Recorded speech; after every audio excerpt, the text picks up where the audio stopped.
இந்த ஹீலிங்ன்றது வந்து இப்போதான் வந்து ரொம்ப பிரபலமா பேசப்படுது.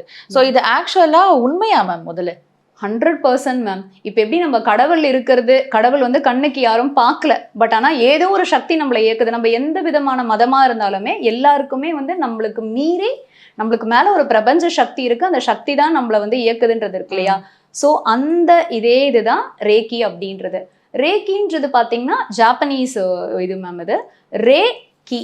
ரே அப்படின்னா பிரபஞ்சம் அப்படின்னு அர்த்தம். கி KI அப்படின்னா சக்தி அப்படின்னு அர்த்தம், எனர்ஜின்னு அர்த்தம். ஸோ யூனிவர்சல் எனர்ஜி, பிரபஞ்ச சக்தி தான் இந்த ரேக்கி அப்படின்றது.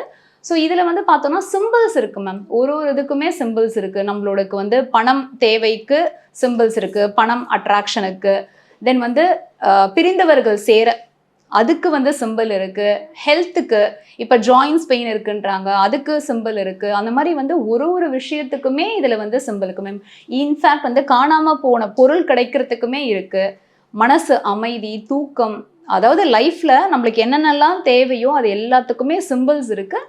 அந்த சிம்பிளை போட்டு அந்த பிரபஞ்ச சக்தியை வந்து லைக் ஹீலர் அப்படின்றவங்க வந்து பார்த்தீங்கன்னா மீடியேட்டர், மீடியம் அப்படின்னு வந்து சொல்லுவாங்க. பிரபஞ்ச சக்தியை வாங்கி அவங்களுக்கு கொடுக்கறது அந்த ரெசிபியன்ட்டுக்கு.